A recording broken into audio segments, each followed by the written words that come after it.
বন্ধুরা, আমি সোমা বলছি, সোমা মুখার্জি। এত কষ্ট হচ্ছে ভিতরে যে হসপিটালে বসে থাকতে পারছি না। আমাদের সব ডাক্তাররা সবাই খুব ডিস্টার্বড। আজকে তো ওপিডি বন্ধ রাখা হয়েছে। তোরা জানিস সমস্ত ঘটনা শুনলাম, যা যা মানে সত্যিকারের ঘটনা, যেটা আরজিকরের ভিতরের যে ডাক্তার তারা তাদের বন্ধু বান্ধব মারফত এটা ছড়িয়ে মানে এসছে আমাদের কাছে। অ্যাকচুয়ালি যেটা ঘটেছে সেটা হচ্ছে, আমি শুনে তো মানে বিশ্বাস করতেও নিজেকে কেমন লাগছে রে। প্রত্যেকটা আমাদের ওয়েস্ট বেঙ্গলের প্রত্যেকটা মেডিকেল কলেজে, বিশেষ করে কলকাতার সরকারি মেডিকেল কলেজগুলোর প্রিন্সিপালরা, ডিপার্টমেন্টাল হেডরা, প্রিন্সিপালরা বিশেষ করে, তারা পাশ করানোর জন্য স্টুডেন্টদের কাছে রীতিমতো টাকা নেয়।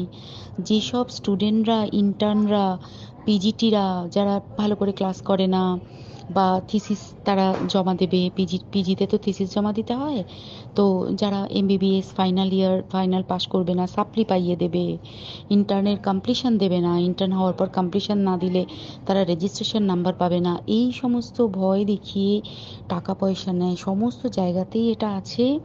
এর মধ্যে সব থেকে নিকৃষ্টের থেকেও নিকৃষ্টতম হচ্ছে সন্দীপ ঘোষ, প্রিন্সিপাল, যে তোর আমাদের কি বলে, আরজিকর মেডিকেল কলেজে।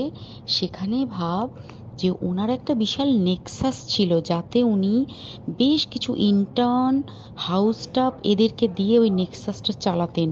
তারা ওখানে একটা সেক্স র্যাকেট চালাতো, তারা একটা ড্রাগ র্যাকেট চালাতো। ড্রাগ র্যাকেট মানে ওই যে ওটাতে বলেছে না, ড্রাগ মানে শুধু ওই হেরোইন আর ব্রাউন সুগারের ড্রাগ খাওয়া বা মদ খাওয়া নয়।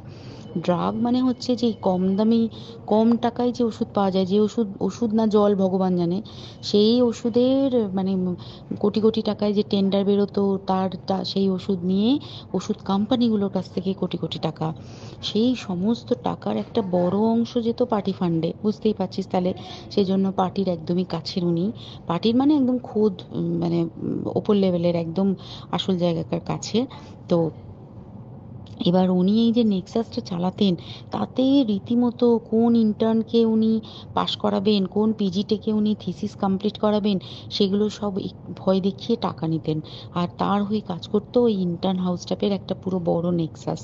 এবার এই মেয়েটির, যে পিজিটি মেয়েটি অত্যন্ত ভালো, সে তার থিসিসটা কমপ্লিট করাবে না বলে হুমকি দিচ্ছিল। সে এটা জানতে পেরে গিয়ে বলেছিল যে আমি এরকম কোনোভাবেই মেনে নেব না, আমি এর এর বিরুদ্ধে আমি যাব এবং আমি এর বিরুদ্ধে সব ফাঁস করে দেবো।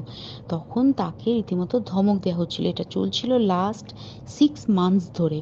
6 মাস ধরে তাকে হুমকি দেওয়া, তার প্রতি মানে বেশি বেশি প্রথমের দিকে কি করছিল, অত্যাচার করছিল। মানে কিরকম, বেশি বেশি করে নাইট ডিউটি দিচ্ছে, at a stress 36 hours duty, বেশি বেশি করে নাইট, বেশি বেশি করে খাটানো। এবং এগুলো সব জানে ডিপার্টমেন্টাল হেড, চেস্টের যে ডিপার্টমেন্টাল হেড সেও জানে, সিনিয়র পিজিটিরা সবাই জানে। প্রিন্সিপালের নির্দেশেই হচ্ছে এবং ওনার নেক্সাসের ছেলেমেয়েরাই কাজ করছে। তারা 6 মাস ধরে এটা করেছে।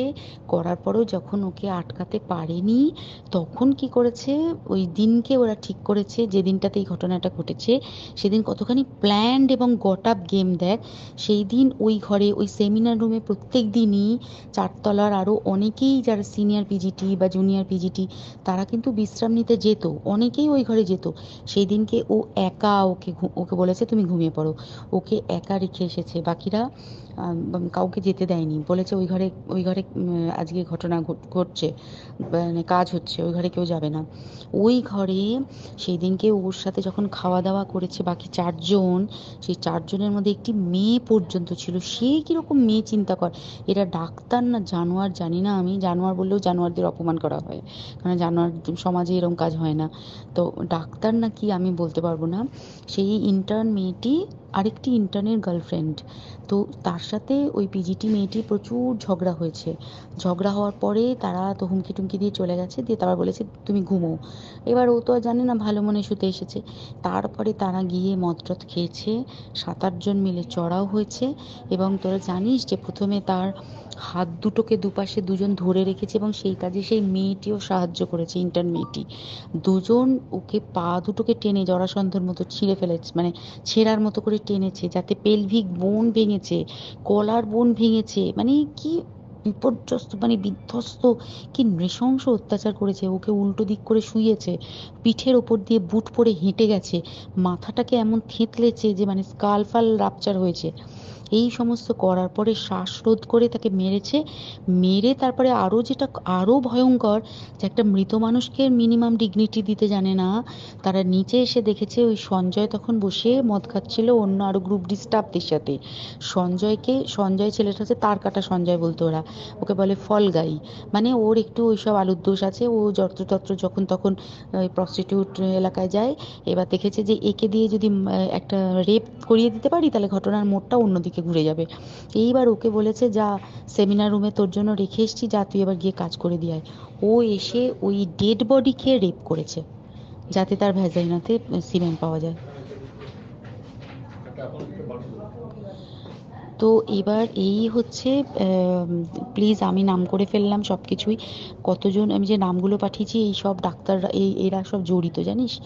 কিন্তু কেউ কোনো প্রমাণ নেই, প্রমাণ লোপাটের জন্য সেদিনকে ওই ইন্টার্ন এবং ডাক্তাররা যে ওইখানের যে বাথরুমটাতে হাত পা ধুয়েছে, রক্ত ধুয়েছে, সেইটাকে সাত তাড়াতাড়ি প্রমাণ লোপাটের জন্য ওই দেওয়ালকে ভেঙে দিয়ে তার মানে ওই বাথরুমের জায়গাটাকেই ভাঙতে হচ্ছে ওদের। ওখানে নাকি ওরা রুম বানাবে, কালকে দেখেছিস তোরা খবরে। আর বেশি বলতে পারছি না, মানে তোরা তো সবাই প্রোটেস্ট করিস, আমরা তো আমাদের দিক থেকে করছি, কিন্তু কিছুই হবে না, এই পোড়া দেশে কিছুই হবার নেই, শুধু ভেতরে ভেতরে গুমড়ে গুমড়ে কষ্ট পাওয়া। আর আগামী প্রজন্মের যে ডাক্তাররা বেরোবে, তারা যে ইন্টার্ন বা পিজিটি বা এই যাদের কাছে আমরা যাব ভবিষ্যতে, তারা কি ডাক্তার না কি আমি জানি না, কি নিয়ে তাদের কাছে আমরা যাব আর কি করেই বা আমাদের পরের প্রজন্মকে আমরা সুরক্ষিত রাখবো।